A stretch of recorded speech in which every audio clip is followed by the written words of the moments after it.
Estos son palabras mayores.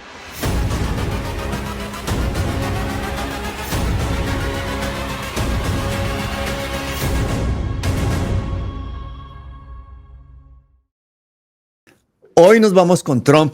Hoy nos vamos a ver los orígenes de este estafador inmobiliario convertido en el hombre más poderoso del mundo, por segunda vez presidente de los Estados Unidos.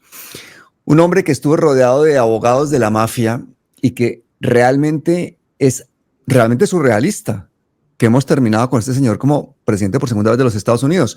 Que la humanidad entera pague las consecuencias de esto, pero el problema es que este señor es un supremacista blanco y un fascista. César Andrade, muchísimas gracias. Vamos a ver qué capítulo en el día de hoy. Vamos a ver Donald Trump, el Joker de la Casa Blanca. Eso está muy bueno, porque es un recorrido histórico desde su juventud hasta cuando se convierte en presidente, su primer mandato. Y vemos a las figuras que lo van influenciando. Excelente. Vamos a verlo, luego lo comentamos. Vamos a hablar de la producción de este capítulo. César me ha dicho que es uno de los mejores capítulos de la serie, así que no se lo pierdan. El Joker de la Casa Blanca. Evidence of fraud is so overwhelming, starting right here in Arizona, where your Republican state senators had the courage, the great courage. Whether you love me or hate me, you gotta vote for me.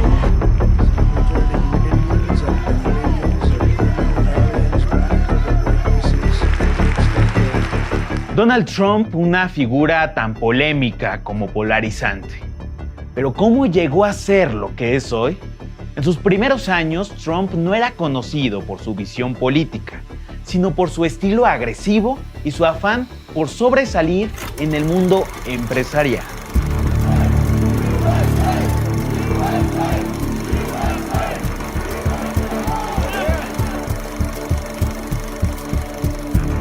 Fred Trump, el padre de Donald, construyó su fortuna mediante el desarrollo de viviendas para familias de clase media. Sin embargo, su imperio fue marcado por la controversia, desde aprovechar fondos gubernamentales hasta enfrentarse a acusaciones de discriminación racial. Fue en ese ambiente que Donald Trump creció, rodeado de una política empresarial que muchos consideran cuestionable.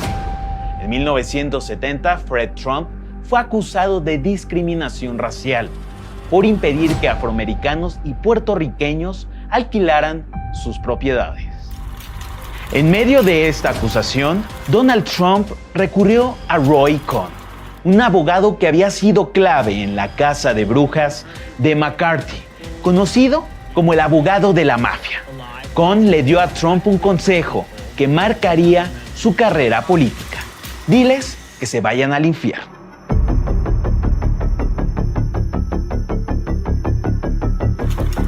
Por consejo de Roy Cohn, los Trump contrademandaron al Departamento de Justicia. El caso se resolvió con un acuerdo sin admisión de culpabilidad, pero esa jugada legal marcó el inicio de una relación clave para el ascenso de Trump al poder.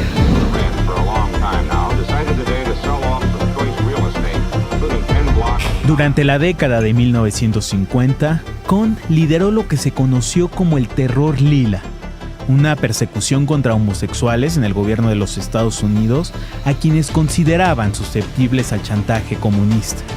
Este periodo se enmarcó dentro de la paranoia anticomunista de la Guerra Fría. Cohn no solo se distinguió por sus tácticas políticas, sino también por su rol en el caso de los esposos Ethel y Julius Rosenberg, quienes fueron ejecutados por espionaje en un juicio lleno de irregularidades. Cohn utilizó pruebas ilícitas para obtener su condena. Las enseñanzas de Cohn a Trump fueron claras: atacar, contraatacar y nunca disculparse. Un lema que Trump aplicaría durante su carrera política.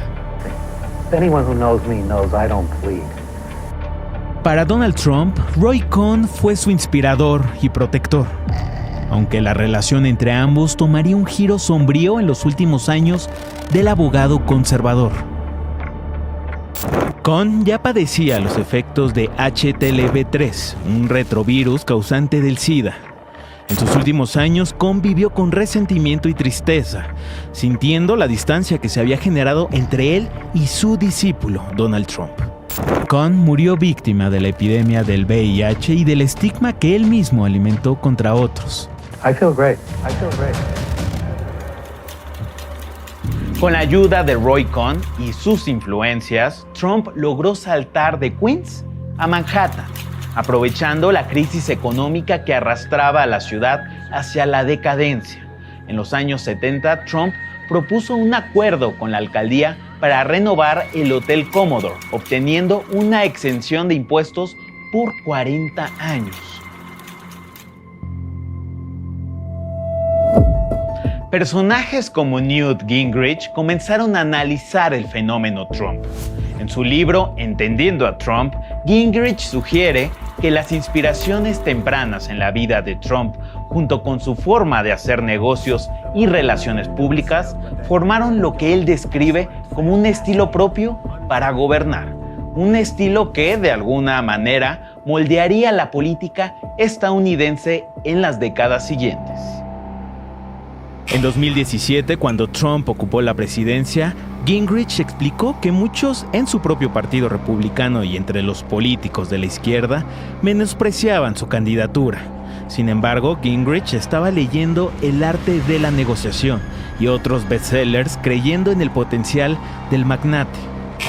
Al igual que Ronald Reagan, quien transitó de Hollywood a la Casa Blanca, Trump no solo se destacó en sus negocios, sino que también utilizó sus programas de televisión y su presencia mediática para catapultarse al ámbito político. Un cambio de estrategia que muchos vieron como un espectáculo.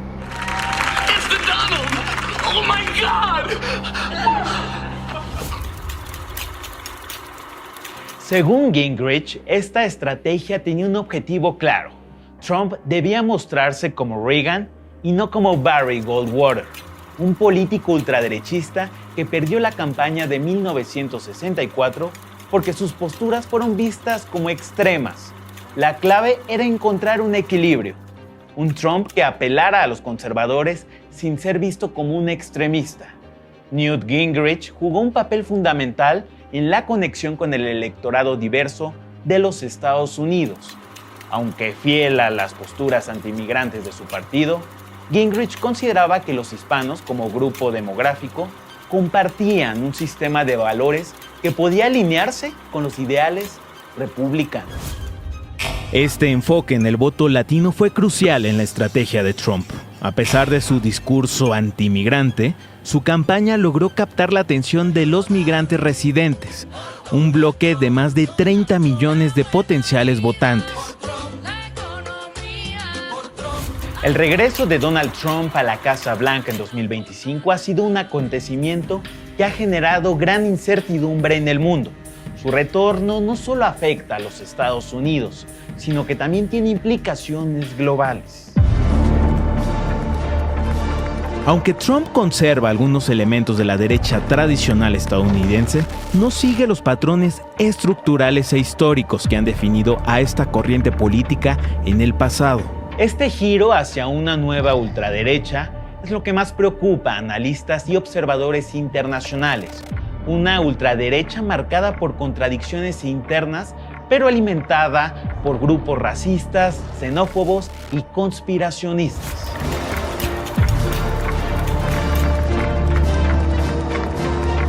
Para comprender esta nueva corriente ultraderechista, es esencial observar cómo se desvía de las raíces ideológicas tradicionales de la derecha estadounidense. Trump, junto con sus seguidores, han contribuido a la transformación de este espectro político, tomando elementos de movimientos mucho más extremos. Las plataformas digitales han sido clave en la expansión de esta ideología. Las redes sociales se han convertido en un campo de batalla donde los mensajes de odio, conspiración y xenofobia se propagan rápidamente, alimentando una creciente polarización. Este fenómeno, lejos de ser un mero rebrote de ideas del pasado, está tomando una nueva forma. La ultraderecha de Trump y sus seguidores no se limita a las viejas estructuras del Partido Republicano. Es un movimiento alimentado por un enfoque más radical, que atrajo a jóvenes conservadores y le arrebató al Partido Demócrata buena parte de su base electoral entre la clase trabajadora. La desconexión con los ideales tradicionales de la derecha estadounidense es evidente.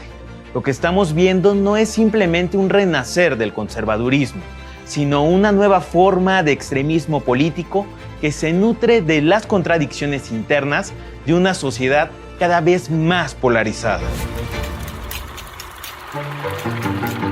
La derecha primigenia estadounidense tiene sus raíces profundas en la derecha europea inglesa, especialmente influenciada por el movimiento puritano.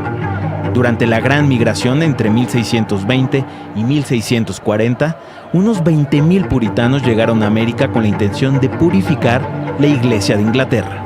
Este legado religioso y cultural sentó las bases para lo que en el siglo XIX se conocería como la doctrina del destino manifiesto, la cual proclamaba que los estadounidenses estaban destinados por Dios a expandirse por todo el continente. Las características fundamentales de esta derecha primigenia es la creencia en el excepcionalismo, la idea de que Estados Unidos es un pueblo superior, elegido por Dios para liderar el mundo.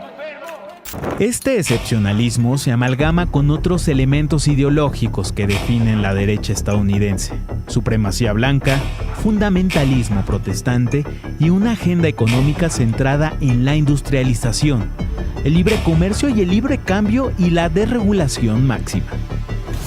Un ejemplo extremo de esta derecha estadounidense es el Ku Klux Klan, fundado en 1865 tras la Guerra de Secesión.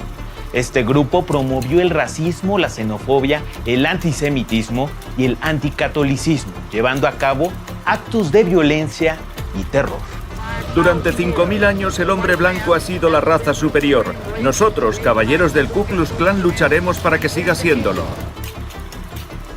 Por la crueldad de sus actos, el Ku Klux Klan permaneció al margen del escenario político. Sin embargo, un ex líder de la organización, David Duke, logró entrar a la Cámara de Representantes de Luisiana en 1989, demostrando que a pesar de su extremismo, aún había una corriente de apoyo para estas ideas.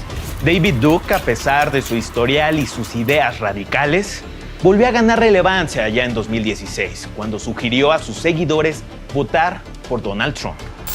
La ultraderecha suele ascender en momentos de crisis políticas, sociales y económicas.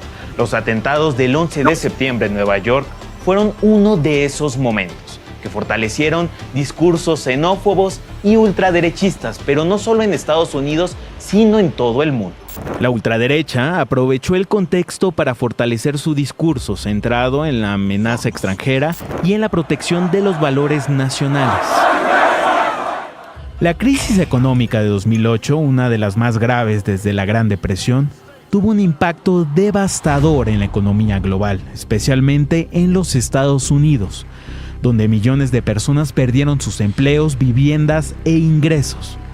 El colapso del sistema financiero, la quiebra de grandes instituciones bancarias y la recesión subsecuente aumentaron el descontento social y la desconfianza en las élites políticas y económicas. Este descontento fue aprovechado por los movimientos ultraderechistas que comenzaron a ganar fuerza al presentar soluciones simplistas y populistas. El Tea Party, que surgió en 2009 como una reacción contra el gasto público y el rescate de bancos, y la figura de Donald Trump, quien capitalizó el malestar económico y la frustración con el establishment, fueron manifestaciones claras de cómo la crisis del 2008 contribuyó al ascenso de la ultraderecha en los Estados Unidos. The blood-soaked streets of our once great cities are cesspools of violent crimes. Now we are a nation in decline. We are a failing nation. El lema Make America Great Again, rescatado por Donald Trump en 2016, tiene sus orígenes en la campaña presidencial de Ronald Reagan en 1980. Reagan lo utilizó para inspirar esperanza durante una crisis económica, en un contexto marcado por la pérdida de confianza generada por la guerra de Vietnam y el escándalo de Watergate. El lema fue acompañado de políticas proteccionistas, discursos antiinmigrantes y una retórica que reflejaba los temores de muchos estadounidenses, preocupados por la pérdida de empleos, la creciente inmigración y la desaceleración económica. MAGA no solo fue un eslogan, sino una estrategia calculada para construir una base política trumpista, basada en los valores de una nueva ultraderecha. A pesar de las críticas, Trump se alzó con la victoria en el colegio electoral. En las elecciones de 2016, Hillary Clinton ganó el voto popular por una diferencia de 2.8 millones de votos, pero Donald Trump obtuvo 304 votos del colegio electoral, lo que le permitió ganar la presidencia. Esta fue la quinta vez en la historia de Estados Unidos que un presidente ganó el poder sin obtener la mayoría del voto ciudadano.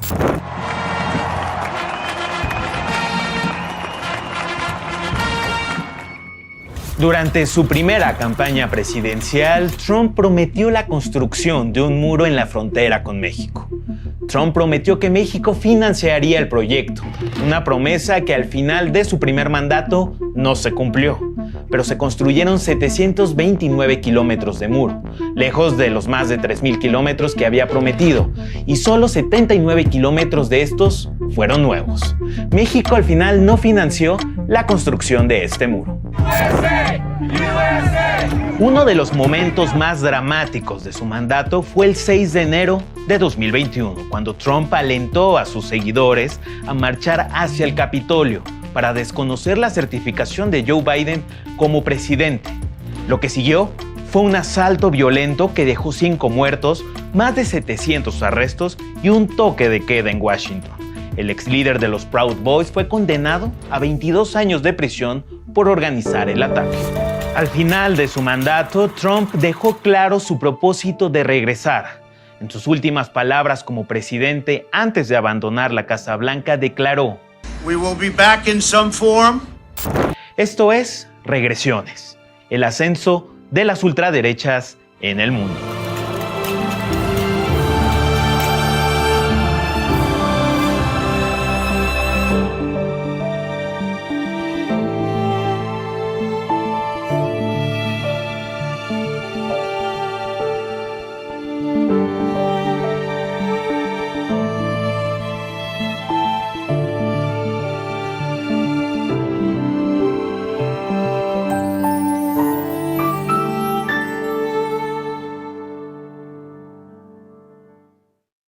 Bueno, lo primero, un agradecimiento al Sistema Público Audiovisual Mexicano, a los amigos de Canal 14, a ti y a toda la gente que ha hecho posible esta grandísima producción. Ya en este segundo capítulo estamos más que enganchados a esta serie, hermano, impresionante. Sí, gracias. Pues ese es el preámbulo, ¿no?, de lo que vamos a ver en el siguiente capítulo, que es el de Trump y el elegido por Dios. Aquí estamos hablando de sus orígenes y cómo se fue moldeando el personaje de Donald Trump. Y ya en el tercer capítulo vamos a ver ya el Trump que conocemos ahora, ¿no? Un personaje ya más radicalizado, con pensamientos xenófobos, de expansionismo, etcétera, ¿no? Entonces, va a estar muy bueno el siguiente capítulo cuando lo vayamos a ver. Me gustaría platicarte cómo está construida la idea. No sé si por favor. En el primer capítulo veamos a un Emerson Segura, que es nuestro periodista y también protagonista de la serie, con mucha niebla, más oscuro, ¿no? Entonces, el concepto es que poco a poco la niebla se va abriendo para presentar más a nuestro personaje y se va mostrando más la escenografía, que también es determinante. Todo lo que vemos atrás es literalmente desechos que fuimos encontrando en bodegas del sistema público que eran inservibles y los fuimos acomodando para mostrar un escenario muy decadente, que eso es la regresión de las políticas de la extrema derecha, la decadencia, la destrucción, ¿no?, la tristeza, pero también la melancolía y la emergencia que hay atrás, ¿no? Y hay un recurso que utilicé, que es un video mapping, que yo también hago mapping, y lo que hice fue crear una instalación, es más como artístico, por así decirlo, y monté diferentes bloques y ahí metí a todos los personajes que se van a ir mencionando durante la serie. Esas como proyecciones que vemos al principio es basado mucho en mi primer trabajo, que fue El Robo, que es la madre de Matarife, y que después de ahí yo voy creando todo este concepto de red de poder, que es donde veíamos con Matarife estas fotografías que se van uniendo, pues ahora ya lo innové al tema del video mapping. Y esas son las ventajas de la producción cinematográfica audiovisual, que tú puedes ir todo el tiempo renovando y creando nuevos conceptos para que las audiencias puedan ser atraídas para poder recibir estos contenidos que son muy densos y muy complicados a veces de digerir, ¿no? Por lo Pero general, lo haces muy entendible con eso, porque en Matarife a través de los hilos, luego en Espurio a través de las cartas, y ahora con esto del mapping nos metes en una historia tremenda, de la cual me quedo con una parte muy concreta, y es como el fascismo se aprovecha de las mismas inconsistencias, de las mismas contradicciones de nuestro sistema para nutrirse, crear crisis, y sobre esas crisis crear odio y la necesidad de esa supremacía. Ese mensaje del destino manifiesto, ese mensaje de la excepcionalidad que va implícito en toda esta generación de odio que es el fascismo, que termina hasta con genocidios, yo creo que es la obligación de todos nosotros estar en alerta, porque se repite una y otra vez a lo largo de la historia, ¿no? así es, por eso la importancia, como lo mencionabas en la transmisión pasada, de recuperar la memoria, porque ahí nos damos cuenta que el mismo discurso que se implementó durante la Segunda Guerra, de la Primera Guerra también, mundial, se están implementando ahora con estos nuevos liderazgos políticos de la extrema derecha. Y es ahí donde se aprovechan cuando hay pérdida de la memoria de las sociedades. Quieren borrar todo para que tú creas que, wow, este personaje nos está diciendo la verdad absoluta y hay que votar por él porque estamos en una crisis de la que no vamos a poder salir, y solamente ellos nos pueden salvar de estas amenazas externas de los árabes y de los latinos, ¿no? Y el problema es que son estos países como Estados Unidos, que son los que dominan el mundo, que tienen estas ideologías, ¿no? El destino manifiesto, ellos creen legítimamente que son enviados por Dios para controlar el mundo y mantenerlo bajo sus ideales. Lo mismo vemos con Israel. Israel también se cree en el pueblo elegido, porque su libro así lo dice, y creen que pueden matar y exterminar a otras culturas porque es la única manera de mantener seguro al mundo, ¿no? Y de ahí viene el destino manifiesto. O sea, toda la extrema derecha es fundamentalista, porque además ellos, si bien atacan, según esto, el fundamentalismo árabe, ellos son fundamentalistas desde su origen, desde la llegada de los puritanos de la iglesia de Inglaterra a Estados Unidos, así como el sionismo en Israel, en Medio Oriente. O sea, es bien, bien peligroso lo que está pasando. Esa historia de la supremacía blanca, del destino manifiesto, de la diferencia entre el límite fronterizo y la frontera, lo narra magistralmente nuestro amigo Jorge Mafut en su libro La Frontera Salvaje, que es una de las mejores recomendaciones que les puedo hacer a ustedes en libros. Bueno, cuéntame qué esperamos para el capítulo de mañana a las 8 de la noche aquí en Palabras Mayores. Este capítulo es muy emocionante, por así decirlo. Inicia con el atentado a Donald Trump. Entonces, el intro es muy atractivo porque es muy dramático, ¿no? Entonces, empiezan con escenas de todas las multitudes, el personaje casi que cargado en brazos, llega y después lo intentan asesinar, ¿no? Él se levanta, hace una señal, también casi que nazi, y su discurso se transforma a este fundamentalismo en donde dice: Dios me salvó la vida porque yo estoy destinado a salvar a Estados Unidos y al mundo. Ahí es donde empezamos a hilar esto de que hablamos en este episodio, de dónde viene ese fundamentalismo, y es desde sus orígenes, ¿no? Y ahí empezamos a hablar también ya de los otros personajes que tienen una influencia por el pensamiento de Donald Trump o de la extrema derecha norteamericana. Si vemos ahora en este capítulo cómo se hace referencia de la toma del Capitolio, vemos también esos paralelismos en Brasil, cómo Jair Bolsonaro también replica el mismo modelo para intentar también tomar el Congreso y los tres poderes del Estado, ¿no? En Brasilia. y cómo van emergiendo estos personajes como Milei, como Bukele, y en Europa todos estos personajes que también abrazan y tienen de referente a Donald Trump. Entonces es el elegido por Dios. Él mismo lo dice, yo soy elegido por Dios para salvar al mundo. Entonces es bien emocionante y muy alarmante a la vez, ¿no? Oye, y esta gente ya no se corta un pelo para hacer el Saduna, sino Steve Bannon el otro día ahí también en público haciéndolo, Elon Musk. Nos están refregando en la cara que son hijos del nazismo. Y vamos a verlo mañana a las 8 de la noche aquí en Palabras Mayores. César, hasta mañana. Cuídate mucho. Cuídate mucho, gracias.